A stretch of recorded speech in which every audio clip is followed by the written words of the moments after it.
Assalamualaikum warahmatullahi wabarakatuh dan selamat sejahtera. Dalam kuliah lepas, kita telah lihat berkenaan dengan risiko-risiko yang dihadapi oleh organisasi, iaitu risiko-risiko yang berkaitan dengan sistem ataupun sistem maklumat perakaunan. Jadi dalam kuliah ini dan juga satu kuliah akan datang, kita akan lihat bagaimana tindakan yang harus kita lakukan untuk kita mengawal organisasi terhadap risiko-risiko yang telah kita bincangkan sebelum ini. Jadi mengapakah kita perlu melakukan kawalan? Kerana apa saja perkara-perkara yang berlaku yang tidak diingini boleh memberi kesan negatif kepada sistem maklumat perakaunan dan juga memberi kesan kepada organisasi. Dan perkara-perkara yang berlaku tersebut kita boleh panggil sebagai ancaman ataupun event. Maknanya benda tu benda yang boleh berlaku, yang memberi ancaman ataupun boleh juga memberi peluang lah, tetapi yang kita lebih khawatiri ialah berkenaan dengan ancaman. Sebab itu kita perlu laksanakan kawalan. Dan kawalan ini kita lakukan kerana salah satu ancaman yang boleh berlaku ialah ancaman tersebut akan memberi kesan kepada kehilangan wang ringgit lah, ataupun kerugian wang ringgit. Okey. Dan ini dipanggil sebagai exposure ataupun keterdedahan ataupun impact ataupun kesan daripada ancaman. Manakala setiap ancaman itu boleh berlaku dengan kadar kebarangkalian. Okey. Jadi ada beberapa konsep yang penting di sini, iaitu kita perlu melaksana kawalan kerana organisasi menghadapi ancaman-ancaman tertentu yang mana sekiranya ancaman itu berlaku akan menyebabkan organisasi terdedah kepada impak ancaman. Manakala setiap ancaman tersebut mempunyai kebarangkalian untuk berlaku. Maknanya oleh kerana ada kebarangkalian sesuatu ancaman itu berlaku, yang mana ancaman itu memberi kesan ataupun impak kewangan kepada organisasi, maka organisasi perlu melaksanakan tindakan kawalan supaya kemungkinan kita boleh mengurangkan ancaman ataupun kebarangkalian ancaman berlaku, ataupun kita boleh mengurangkan kesan ancaman tersebut kepada organisasi. Dan ini sangat berkait dengan sistem maklumat perakaunan kerana salah satu daripada objektif sistem maklumat perakaunan ialah untuk mengawal organisasi supaya organisasi dapat mencapai objektifnya. Dan pihak pengurus juga mengharapkan supaya akaunten dapat mengambil tindakan yang proaktif untuk menghilangkan ancaman-ancaman ke atas sistem. Maknanya peranan akaunten lah. Okay, pihak pengurus dalam pihak pengurusan adalah satu pihak lagi, iaitu akaunten, dan akaunten inilah yang diberi tanggungjawab untuk mengambil peranan yang proaktif untuk mencegah ataupun menghilangkan ancaman-ancaman ke atas sistem. Dan manakala ancaman-ancaman tersebut secara lebih terperincinya perlu dapat dikenal pasti, dapat diperbaiki ataupun dapat dipulihkan sekiranya ia berlaku. Jadi itu ialah harapan yang diberikan kepada akaunten. Okey, akaunten secara umumnya diharapkan dapat menghilangkan ancaman, tetapi secara lebih detailnya ialah mereka perlu mengesan ancaman, membuat pemulihan, membuat pembetulan ke atas ancaman, ataupun membuat pemulihan sekiranya ancaman tersebut benar-benar berlaku. Okey, jadi satu konsep yang sangat besar, sangat utama di dalam kita menghadapi ancaman-ancaman tersebut ialah konsep internal control ataupun kawalan dalaman. Jadi kawalan dalaman ni adalah satu tanggungjawab accountant bertanggungjawab untuk menyediakan persekitaran kawalan dalaman. Jadi apa dia yang dimaksudkan dengan kawalan dalaman? Kawalan dalaman adalah proses-proses yang dilaksanakan untuk memberi kepastian munasabah bahawa objektif-objektif organisasi dicapai. Okey. Jadi kawalan dalaman adalah langkah-langkah yang dibuat supaya kita mendapat kepastian munasabah. Maknanya kita tidak dapat kepastian yang 100% bahawa objektif akan tercapai, sebab setiap perkara akan ada risiko benda yang kita inginkan tak berlaku, memang akan ada. Tetapi sekurang-kurangnya kita dapat memberikan kepastian yang munasabah bahawa kita akan dapat capai objektif perniagaan. Dan objektif perniagaan termasuklah pertamanya ialah memelihara aset. Okay. Kedua ialah bukan sahaja kita pelihara aset, tetapi kita akan simpan maklumat atau rekod yang cukup berkenaan dengan aset-aset kita ataupun urusan kita. Ketiga, sebarang rekod yang kita simpan haruslah ataupun maklumat yang kita hasilkan daripada rekod-rekod yang kita simpan seharusnya maklumat yang tepat dan boleh dipercayai.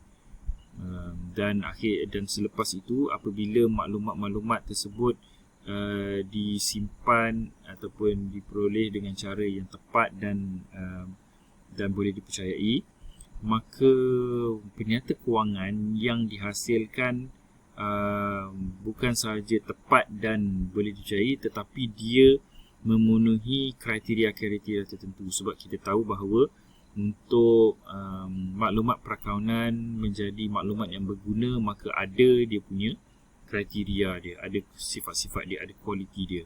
Maka kawalan dalaman bertujuan juga untuk memastikan maklumat yang digunakan untuk menghasilkan penyata kewangan juga dilaporkan dengan cara yang memenuhi dalam bahasa mudahnya standard lah. Seterusnya, kawalan dalaman bukan sahaja hendak memastikan berkaitan dengan maklumat, tetapi kawalan dalaman juga untuk memastikan keefisienan operasi perniagaan, supaya memastikan organisasi efisien lah, okay, berfungsi dengan cekap. Selain daripada itu, kawalan dalaman juga mempunyai objektif untuk menggalakkan pekerja-pekerja di dalam organisasi untuk mematuhi polisi-polisi yang ditetapkan oleh pihak pengurus. Di samping itu, memastikan organisasi secara keseluruhan mematuhi peraturan pihak berkuasa. Jadi ini antara objektif kawalan dalaman lah. Okey. Iaitu kalau saya cuba summarize 7 poin tersebut, kita bolehlah anggap sebagai 4 poin utama. Pertama ialah menjaga aset. Kedua ialah memastikan maklumat adalah maklumat yang berguna. So maklumat berguna berkaitlah dengan sufficient record, berkait dengan accurate reliable information dan juga financial reports according to established criteria. Ketiga ialah memastikan organisasi dijalankan secara cekap, dan yang keempat memastikan kepatuhan staf dan juga organisasi ke atas polisi, pengurusan dan juga kepada peraturan-peraturan. Jadi itu secara umumnya 4 tujuan lah kawalan dalaman ni. Okey. Jadi secara bagaimana kawalan dalaman ini berfungsi? Kawalan dalaman boleh berfungsi dalam 3 bentuk. Pertamanya, dia boleh jadi kawalan preventif, kawalan mencegah. Okey. Jadi kawalan mencegah ni secara mudahnya ialah kalau kita ambil dalam konteks wabak COVID-19 ni, ialah preventive control ni, kalau kita ambil contoh COVID, maybe preventive control ni termasuklah kita memakai topeng muka, kita membasuh tangan, kita membuat social distancing. Okay, jadi itu ialah preventive control, mencegah kita daripada dijangkiti oleh wabak lah. Okay, tetapi dalam kes ini dalam kes sistem, maka preventive control ni adalah cara-cara yang digunakan untuk mencegah daripada ancaman itu, daripada organisasi terkena ancaman yang kita telah kenal pasti. Okay, aktiviti mencegah. Keduanya, kawalan dalaman berfungsi dalam bentuk mengesan, iaitu kawalan pengesanan. Okay, jadi kawalan pengesanan ni, tujuan dia ialah untuk boleh mengenal pasti apabila ancaman itu berlaku. Jadi dalam kes, kalau kita ambil contoh COVID-19 ni, kawalan pengesanan ini ialah dengan cara kita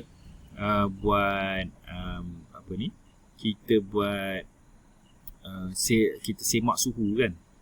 Bila kita nak masuk dalam satu premis itu, suhu kita akan diambil. Jadi itu satu bentuk detective control, itu satu bentuk kawalan pengesanan untuk mengesan orang-orang yang kemungkinan dijangkiti oleh virus COVID. Jadi dia itu menggunakan jangka suhu lah. Dan yang mungkin lebih lagi, jangka suhu ni untuk lihat ada simptom tak ada simptom kan. Tetapi lebih lagi orang akan buat swab test. Okay. Jadi swab test tu untuk mengenal pasti dengan high accuracy lah bahawa seorang tu dijangkiti oleh COVID. Maknanya detektif ini dia tidak menghalang, dia bukan tujuan dia menghalang daripada seseorang tu dijangkiti COVID, tetapi dia digunakan untuk mengesan sekiranya seseorang tu dijangkiti COVID. Jadi begitu juga dalam internal control, ada jenis-jenis internal control yang digunakan untuk mengesan bahawa ancaman sedang berlaku ataupun ancaman telah berlaku. Okay. Dan satu lagi bentuk kawalan dalaman ialah dalam rupa corrective control, iaitu kawalan pembetulan ataupun kawalan penambahbaikan. Jadi corrective control ni kalau dalam bentuk COVID sebenarnya tidak ada, really buat masa ini tidak ada corrective control lah. Maknanya seseorang tu tidak dirawat, COVID masih belum ada ubat untuk merawat kan. Tapi bila seseorang yang kena COVID, maka akan diletakkan di dalam ward dan akan dimonitor lah dia punya simptom dia. Kalau dia ada sakit apa-apa, akan dicuba rawat untuk merawat simptom. Tetapi COVID tu sendiri, dia buat masa ni tidak ada cara untuk dibuang lah virus tersebut kan. Tapi dalam bentuk ancaman kepada sistem, boleh dilakukan corrective control, iaitu bila ancaman dijumpai, maka kita cuba melaksanakan kawalan yang dapat menghapuskan ancaman tersebut. Jadi kalau contoh yang lebih mudah kita faham, katakan komputer kita dijangkiti oleh virus, maka kita akan gunakan antivirus software untuk menghapuskan virus yang telah menjangkiti komputer kita. Itu ialah corrective control. Jadi dia ada peringkat-peringkat dan kita tak boleh kata bahawa mana-mana satu peringkat ni lebih baik.